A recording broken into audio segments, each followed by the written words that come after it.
मैं किशन दास, आपका हार्दिक स्वागत है। अभिनंदन आपके ही अपने channel target exam by Kishan Das पर स्वागत करता हूं। कक्षा 12th वन शॉट क्लास है आपके लिए। अध्याय 5 चुंबकत्व और द्रव्य, इस पाठ को हम पूरा पढ़ने वाले हैं और बिना समय गंवाए हम चलते हैं आपके पहले क्वेश्चन पर। और पहला क्वेश्चन आपके सामने आ चुका है। एक समान चुंबकीय क्षेत्र बी में रखे चुंबकीय द्विध्रुव एम पर लगने वाला बल आगुण टाउ का सूत्र क्या होगा। यानी कि एक समान चुंबकीय क्षेत्र बी है और चुंबकीय द्विध्रुव एम है, तो उस पर लगने वाला बल आगुण कितना होगा। ऑप्शन ए टाउ बराबर m upon B, option B tau बराबर m into B, option C tau बराबर एम डॉट बी और ऑप्शन डी टाउ बराबर एम प्लस बी। तो इस प्रश्न का राइट आंसर आप बताइए क्या होगा। तो मैं बता दूं, इस प्रश्न का जो आपका राइट आंसर हो जाएगा ऑप्शन नंबर बी। चलते हैं अगले प्रश्न पर। अगला प्रश्न आपके सामने आ चुका है कि चुंबकत्व के लिए गाउस का नियम क्या बताता है। ऑप्शन है चुंबकीय बल रेखा हमेशा खुले लूप बनाती है, नहीं। किसी बंद पृष्ठ से गुजरने वाला कुल चुंबकीय फ्लक्स उस पृष्ठ के अंदर के नेट चुंबकीय ध्रुवों के समानुपाती होता है, नहीं। यह गाउस का नियम नहीं बताता है। किसी बंद पृष्ठ से गुजरने वाला कुल चुंबकीय फ्लक्स हमेशा शून्य होता है, जी हाँ ये राइट है, ये भी गलत है। तो इस प्रश्न का राइट आंसर हो जाएगा ऑप्शन नंबर सी। चलते हैं अगले प्रश्न पर। और अगला प्रश्न आपके सामने आ चुका है। प्रति चुंबकीय पदार्थों के लिए चुंबकीय प्रवृत्ति का मान कितना होता है। प्रति चुंबकीय पदार्थों की हम बात कर रहे हैं और चुंबकीय प्रवृत्ति की हम बात कर रहे हैं, तो उसका मान कितना होता है। ऑप्शन अ छोटा और धनात्मक, ऑप्शन ब छोटा और ऋणात्मक, ऑप्शन जो सी है आपका बहुत बड़ा और धनात्मक और ऑप्शन डी है शून्य। तो बताइए प्रति चुंबकीय पदार्थों के लिए क्या मान होता है। तो मैं आपको बता दूं, प्रति चुंबकीय पदार्थों के लिए छोटा एवं ऋणात्मक होता है। तो इसका राइट आंसर हो जाएगा ऑप्शन नंबर बी। अगला प्रश्न आपके सामने आ चुका है। विषुवत रेखा पर पृथ्वी के चुंबकीय क्षेत्र के नमन कोण का मान कितना होगा। विषुवत रेखा पर अगर हम बात करें तो पृथ्वी के चुंबकीय क्षेत्र पर नमन कोण का मान कितना होता है। विषुवत रेखा पर कभी भी पूछे इक्वेटर में तो उसका मान होगा 0 डिग्री, क्षैतिज पर पूछे तो 45 डिग्री। तो अभी विषुवत रेखा पर पूछा है, तो इसका राइट आंसर हो जाएगा ऑप्शन नंबर ए 0 डिग्री। चलते हैं अगले प्रश्न पर। वह तापमान जिसके ऊपर लोह चुंबकीय पदार्थ अनुचुंबकीय पदार्थों में बदल जाता है क्या कहलाता है। जब कोई भी लोह चुंबकीय पदार्थ अनुचुंबकीय पदार्थ में बदलता है तो उसे क्या कहते हैं। ऑप्शन है त्वरित बिंदु, ऑप्शन ब नैदानिक ताप, ऑप्शन स क्यूरी ताप और ऑप्शन ड मेल्टिंग पॉइंट। तो उस ताप को क्यूरी ताप कहते हैं। अगला प्रश्न आपके सामने आ चुका है। लोह चुंबकीय पदार्थों के लिए सापेक्ष चुंबकशीलता UR का मान होता है। लोह चुंबकीय पदार्थों के लिए सापेक्ष चुंबकशीलता मतलब UR का मान कितना होता है। UR बहुत अधिक होता है 1 से, ये आप पढ़ते थे, क्योंकि UR वेरी 1 से बहुत ज़्यादा था। तो इसके लिए आपको 1 से कम नहीं है, 1 से लगभग बराबर भी नहीं है, शून्य भी नहीं है, 1 से बहुत अधिक। तो इस प्रश्न का राइट आंसर हो जाएगा ऑप्शन नंबर सी। चलते हैं अगले प्रश्न पर। अगला प्रश्न आपके सामने आ चुका है कि चुंबकीय प्रवृत्ति काई का ऐसा ही मात्रक क्या है। तो हमने पढ़ा था चुंबकीय प्रवृत्ति काई का ऐसा ही मात्रक।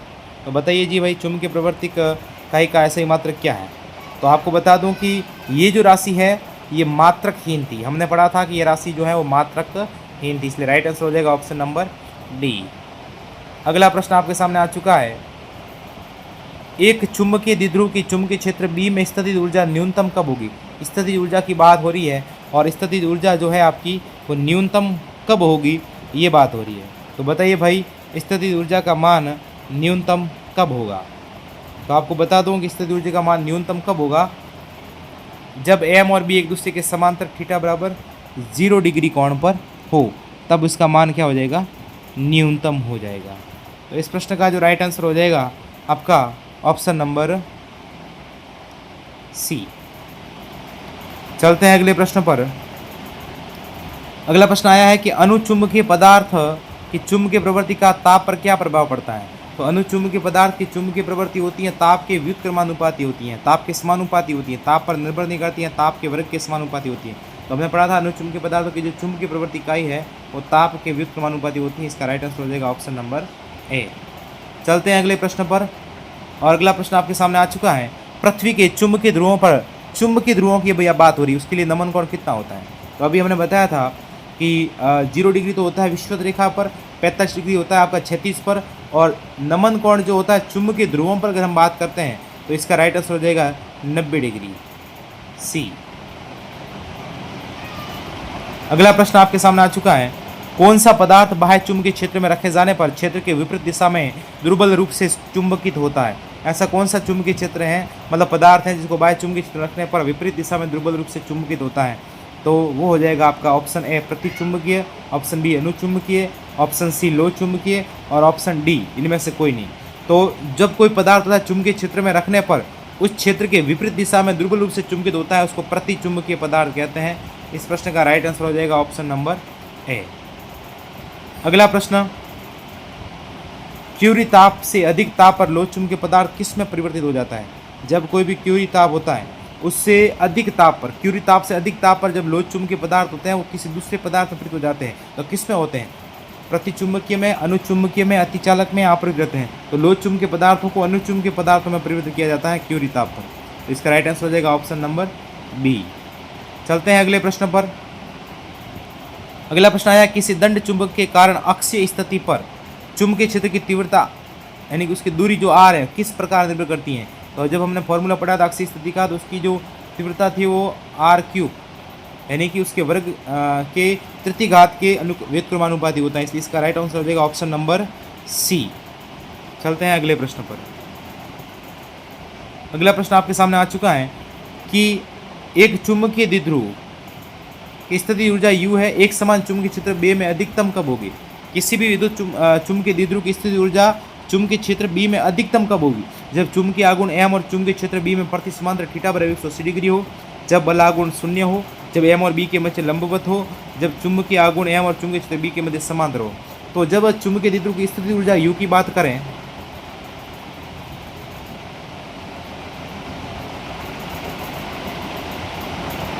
हाँ, जब हम स्थिति ऊर्जा U की बात करेंगे ना, तो इसका राइट आंसर हो जाएगा ऑप्शन नंबर ए, चुंबकीय आघूर्ण M और चुंबकीय क्षेत्र B के प्रति समांतर थीटा बराबर 180 डिग्री।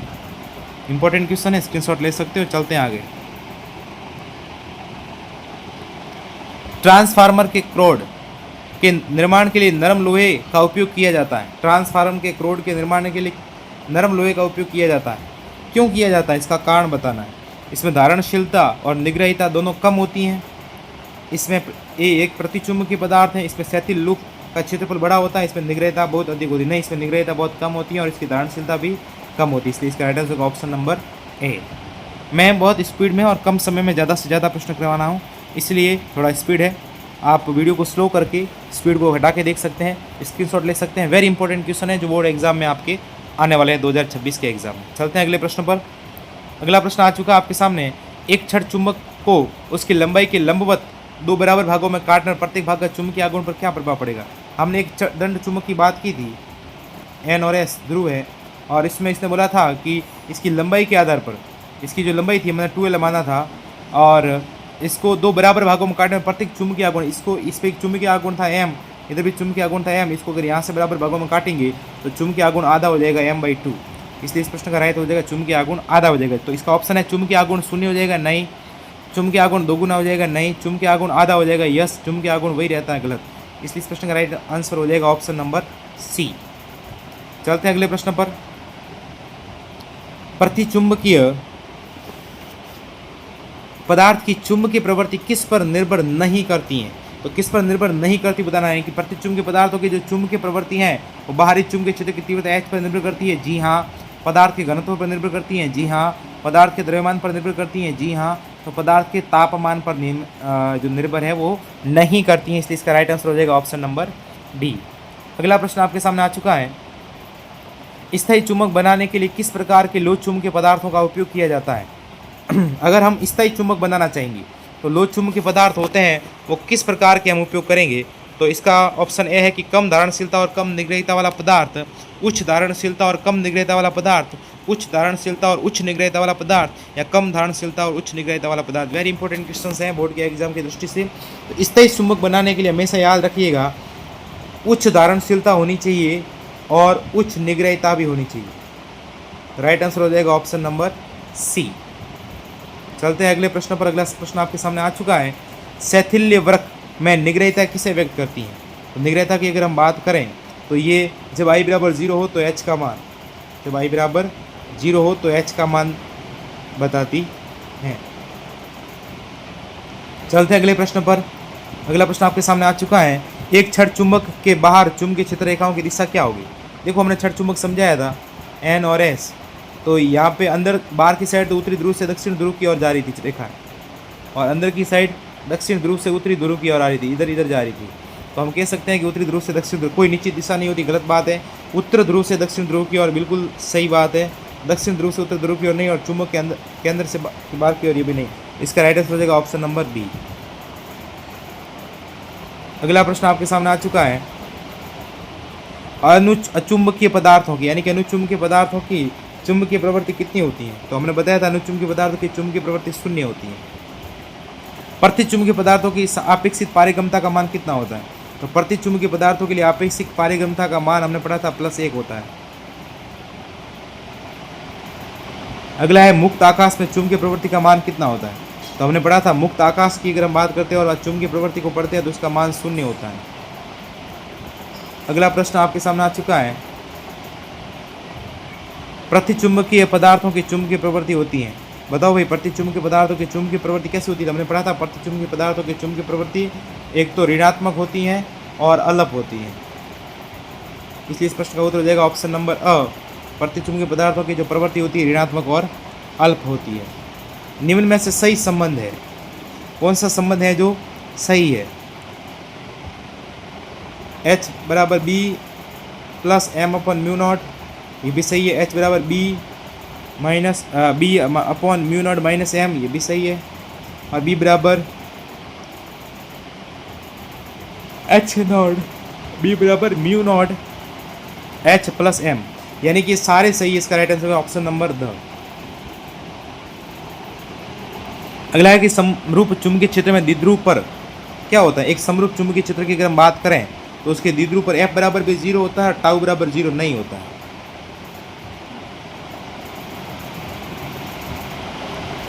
वे पदार्थ जिनकी चुंबकीय प्रवृत्ति का मान छोटा और धनात्मक होता है। बताओ भाई, चुंबकीय प्रवृत्ति का मान छोटा भी है और धनात्मक भी है, तो वो क्या कहलाएंगे? तो वो कहलाएंगे आपके अनुचुंबकीय। निम्न में से कठोर चुंबकीय पदार्थ कौन सा है? तो एल निको, लॉर्डस्टोन दोनों कठोर चुंबकीय पदार्थ हैं। किसी पदार्थ की अपेक्षित पारगम्यता इतनी है 1.00001 है, तो पदार्थ क्या होगा? अच्छा, ये 1 से बड़ी है लेकिन थोड़ी बड़ी है, तो इस प्रश्न का राइट आंसर क्या हो जाएगा बताइए भाई? तो मैं बता दूं, इस प्रश्न का राइट आंसर हो जाएगा अनुचुंबकीय पदार्थ। क्या हो जाएगा भाई आपके? अनुचुंबकीय पदार्थ। लास्ट प्रश्न आपके बहुविकल्प प्रश्न के लिए, फिर चलेंगे आगे। बाह्य क्षेत्र में चुंबकीय द्विध्रुव की अधिकतम अस्थायी अवस्था होती हैं। तो बाह्य चुंबकीय क्षेत्र में द्विध्रुव की अधिकतम अस्थायी अवस्था जो होती हैं वो होती हैं थीटा बराबर आपके 180 डिग्री। राइट आंसर हो जाएगा ऑप्शन नंबर स। फिर आपके सामने इंपॉर्टेंट क्वेश्चन आ चुका है कि चुंबकीय क्षेत्र रेखा एक दूसरे को काटती नहीं है, क्यों? तो नहीं काटती है क्योंकि इस स्थिति में कटान बिंदु पर चुंबकीय क्षेत्र एक से अधिक दिशा हो जाएगी, जो कि संभव नहीं है। अगला है बाह्य क्षेत्र के चुंबकीय द्विध्रुव के लिए चुंबकीय स्थिति ऊर्जा का सूत्र लिखिए। तो आप सूत्र लिख सकते हैं U बराबर माइनस MB cos थीटा। अगर हम वेक्टर फॉर्म में लिखे तो U बराबर M vector into B vector. M चुंबकीय द्विध्रुव आघूर्ण है, B चुंबकीय क्षेत्र की तीव्रता है,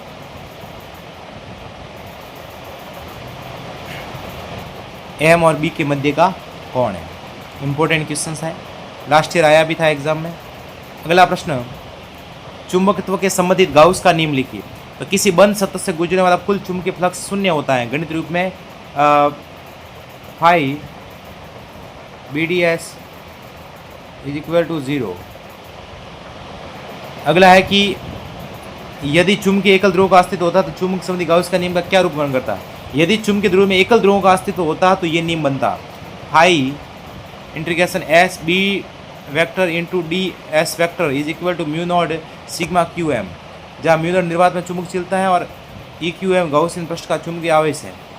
अगला है कि चुंबकन एम को परिभाषित कीजिए। किसी पदार्थ को एकांक आयतन में उत्पन्न परिणामी चुंबकीय आघूर्ण को चुंबकन कहते हैं। एम बराबर एम डॉट अपॉन बी, मात्रक होता है एम्पियर प्रति मीटर और बीमा होती है AL या AL इनवर्स। अगला प्रश्न है आपके सामने है कि एक क्षण चुंबक की क्षेत्र रेखा लिखी है, तो आपको दर्शाने को कुछ इस प्रकार से चित्र बना सकते हो, स्क्रीनशॉट ले सकते हैं। एक क्षण चुंबक की क्षेत्र रेखा है। अगला प्रश्न है किसी प्रतिचुंबकीय पदार्थ के निकट किसी बाह्य चुंबकीय क्षेत्र के कारण विद्युत चुंबकीय क्षेत्र रेखा क्या होगी। ये प्रतिचुंबकीय पदार्थ है, इसके निकट एक लाइन की गुजर रही है, तो इसके बाहर की साइड से ये सारी गुजरेगी।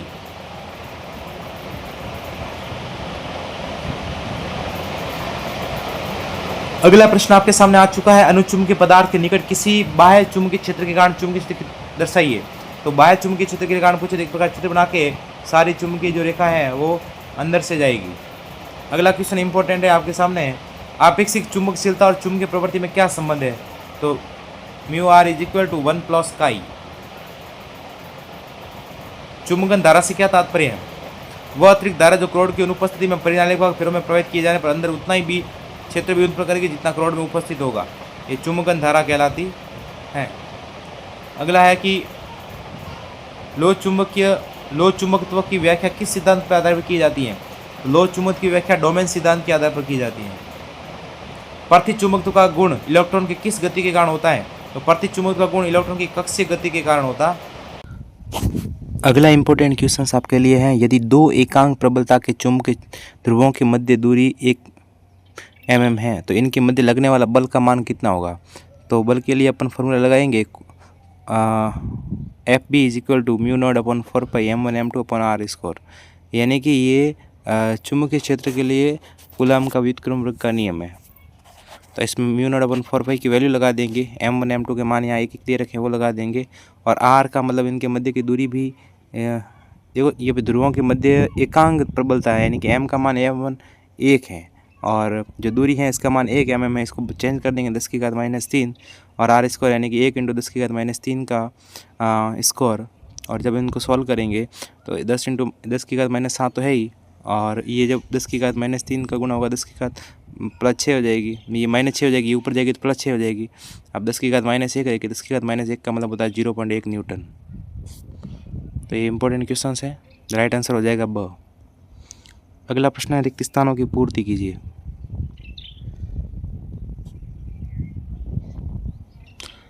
चुंबकीय प्रवृत्ति इकाई तथा आपेक्षिक चुंबकशीलता UR के मध्य जो संबंध है वो काई इज इक्वल टू, ये इंपॉर्टेंट संबंध है, चुंबकीय प्रवृत्ति इकाई तथा आपेक्षिक चुंबकशीलता UR के मध्य संबंध है chi is equal to mu R minus 1। लोह चुंबकीय पदार्थ, ये अंडरलाइन शब्द है, पदार्थों को आसानी से चुंबकित किया जा सकता है, यानी खाली जगह पदार्थों को आसानी से चुंबकित किया जा सकता है, आप भर सकते हो लोह चुंबकीय पदार्थ। अगला प्रश्न आपके पास आ चुका है, किसी बंद सतह से गुजरने वाला कुल चुंबकीय फ्लक्स हमेशा शून्य होता है। ये रिक्त स्थान आ सकता है और यही तो आपका गाउस का नियम है। पदार्थों के प्रति इकाई आयतन में उत्पन्न हुए परिणामी चुंबकीय आघूर्ण को चुंबकन कहते हैं। ये भी परिभाषा है, लेकिन इसको रिक्त स्थान के रूप में एग्जाम में पूछी जा सकती है। अतिचालकों में पूर्ण प्रतिचुंबक की घटना इसके आविष्कार के नाम पर माइसनर प्रभाव कहलाती है। ये भी इम्पोर्टेंट है। चुंबक के एकल ध्रुव का अस्तित्व नहीं होता है, ये भी इम्पोर्टेंट है। और अगला है, आपेक्षिक चुंबकशीलता UR और स्थिर वैद्युतिकी परावैद्युतिकी ER के समतुल्य होती हैं। तो यहाँ पे रिक्त स्थान आ सकता है। चुंबकीय क्षेत्र के लंबवत रखे गए तल के एकांक क्षेत्रफल से गुजरने वाली क्षेत्र रेखाओं की संख्या चुंबकीय क्षेत्र की तीव्रता कहते हैं। ये चुंबकीय क्षेत्र की तीव्रता की परिभाषा ये भी रिक्त स्थान में आ सकती हैं। और अगला इंपॉर्टेंट है आपके एग्जाम में आने के लिए, अनुचुंबकत्व किसे कहते हैं। वे पदार्थ जिन्हें चुंबकीय क्षेत्र में रखने पर अलग बल से आकर्षित होते हैं अनुचुंबकीय पदार्थ कहलाते हैं। इस घटना को अनुचुंबकत्व कहते हैं। इनमें अयुग्मी इलेक्ट्रॉन पाए जाते हैं। इसके उदाहरण aluminium, sodium, calcium, oxygen, copper chloride, ये सब। इसमें अयुग्मी इलेक्ट्रॉन चुंबक का निर्माण करते हैं, परमाणु चुंबक होता है ये। और अनुचुंबकीय पदार्थों की जो चुंबकीय प्रवृत्ति धनात्मक वो बहुत कम होती है, यानी इसका मान होता है धनात्मक, लेकिन बहुत कम होता है, 0 से ज़्यादा ही होता है लेकिन मान बहुत कम होता है। और ये इसका जो ग्राफ चार्ट बनेगा वो इस टाइप से बनेगा। अगला है प्रतिचुंबकीय पदार्थ, ये 2026 में सर इंपॉर्टेंट ही है। वे पदार्थ जिन्हें चुंबकीय क्षेत्र में रखने पर अलग बल से प्रतिकर्षित होते हैं प्रतिचुंबकीय पदार्थ कहलाते हैं। इसका कारण है इसमें युग्मित इलेक्ट्रॉन पाए जाते हैं जिनका प्रतिचक्रण विपरीत होता है, जैसे बिस्मिथ, तांबा, सीसा, सिलिकॉन, नाइट्रोजन, पानी, सोडियम क्लोराइड आदि, ये सारे इनके एग्जाम्पल हैं। प्रतिचुंबकीय पदार्थों में चुंबकीय प्रवृत्ति ऋणात्मक एवं प्राय बहुत अलग होती हैं, यानी कि ऋणात्मक होती हैं। -1 से भी बड़ी होती हैं, यानी -1 से भी छोटी यानी कि ऋणात्मक होती हैं। और इसमें युग्मित इलेक्ट्रॉन पाए जाते हैं जिसको परमाणुक चुंबक कहते हैं। इसके लिए इस प्रकार का ये चित्र बनेगा। अगला है आपके लोह चुंबकत्व, यानी वे पदार्थ जिन्हें चुंबकीय क्षेत्र में रखने पर प्रबल बल से आकर्षित होते हैं उन्हें लोह चुंबकत्व कहलाते हैं। कारण होता है इसमें अयुग्मित इलेक्ट्रॉन की संख्या ज़्यादा होती है। इसमें परमाणु चुंबक डोमेन का निर्माण करते हैं, जैसे लोहा, कोबाल्ट, निकल, कैडमियम, कैडोलियम। इस प्रकार चुंबकीय प्रवृत्ति का मान धनात्मक और बहुत अधिक होता है, इम्पोर्टेंट है, जिसका मान यानी कि ये चुंबकीय प्रवृत्ति इकाई का मान 1 से बहुत ज़्यादा होता है। और इस प्रकार की डोमेन संरचना का निर्माण करते हैं। अगला डोमेन किसे कहते हैं, तो लोह चुंबकीय पदार्थों को निर्मित ऐसे क्षेत्र जिनका निश्चित चुंबकीय आघूर्ण और निश्चित दिशा होती है उसे डोमेन कहलाते हैं। और माइसनर प्रभाव यानी वे धातुएं जिन्हें बहुत अधिक निम्न ताप पर ठंडा कर दिया जाता है तो ये पूर्ण चालकता और पूर्ण प्रतिचुंबकीय दोनों प्रदर्शित करते हैं, ऐसे पदार्थ अतिचालक पदार्थ कहलाते हैं और इस परिघटना को माइसनर प्रभाव कहलाती है। फिर आपके चुंबकन क्षेत्र की परिभाषा आ सकती है। जिस बाह्य चुंबकीय क्षेत्र में पदार्थ को चुंबकित किया जाता है उन्हें चुंबकन क्षेत्र एच कहते हैं। और एच निर्वात = B vector upon mu naught. और इसका जो मात्रक है वो ये आपस में टी से टी कट जाएगा, एम्पियर मीटर रह जाएगा। और विमा A1 L-1 होती है। चुंबकीय प्रवृत्ति जो है आपके इकाई चुंबकन क्षेत्र में रखकर पदार्थ को जितना आसानी से चुंबकित किया जा सकता है चुंबकीय प्रवृत्ति इकाई कहते हैं। और किसी पदार्थ की चुंबकन तीव्रता I और चुंबकन क्षेत्र S के समानुपाती होती है, यानी कि I समानुपाती H, I = KH और काई का मान होगा I/H। ये मात्रकहीन और विमाहीन राशि है।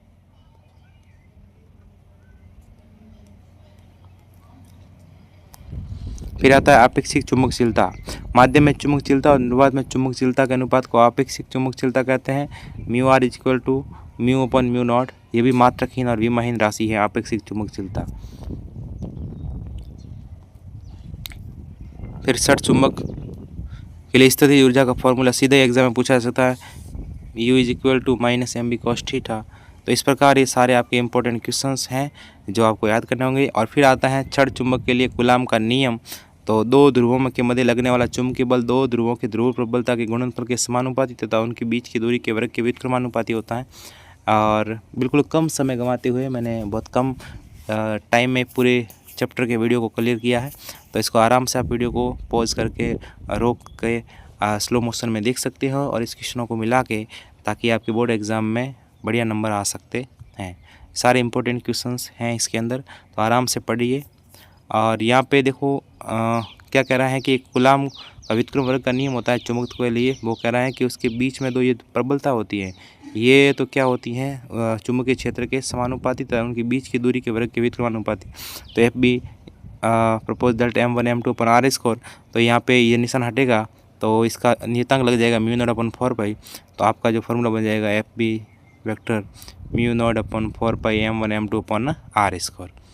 तो ये वेरी इंपॉर्टेंट था। उसके बाद चुंबकीय क्षेत्र की तीव्रता की परिभाषा आपको आनी चाहिए। एकांक ध्रुव प्रबलता पर लगने वाला चुंबकीय बल को चुंबकीय क्षेत्र की तीव्रता कहते हैं।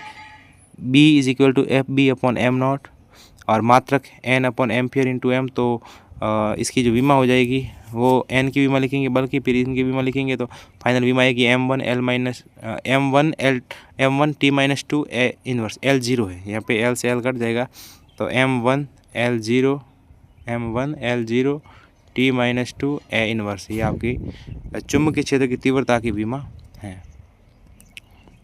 ये सदिश राशि भी है। फिर आता है चुंबकीय आघूर्ण। छड़ चुंबक के एकल ध्रुव से ध्रुव तीव्रता में प्रभावी लंबाई की, ये इंपॉर्टेंट है। चुंबकीय आघूर्ण किसे कहते हैं? छड़ चुंबक के एक ध्रुव की ध्रुव तीव्रता और प्रभावी लंबाई 2L के गुणनफल को चुंबकीय आघूर्ण M कहते हैं। M = छोटा m 2L और मात्रक हो जाएगा एम्पियर/मीटर और अपॉन एम्पियर/मीटर इसको, यानी कि सॉरी अपॉन नहीं, एम्पियर इसका ये एम्पियर हो गया और मीटर/मीटर हो गया, तो ये हो गया आपकी एम्पियर/मीटर²। विमा होगी L² A1। ये सदिश राशि है और इसकी जो दिशा होती हैं वो छोटे m से बड़े m की ओर होती हैं और दक्षिण ध्रुव से उत्तरी ध्रुव की ओर होती है।